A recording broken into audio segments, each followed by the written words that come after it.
All right, y'all. Little bonus part.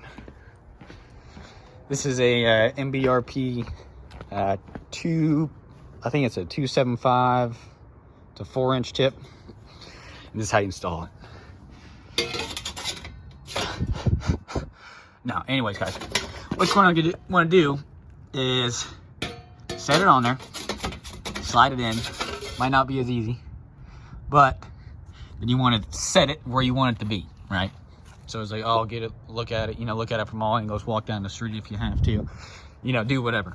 But slide it on there and you mark a line. And then now, this whole entire flat section right here is going to be your mounting section onto your existing pipe.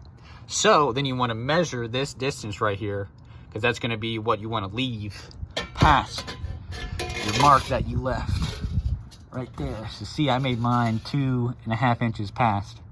So then I'll have all that meat to grab onto. All right, just a little tidbit. You just snip this part off.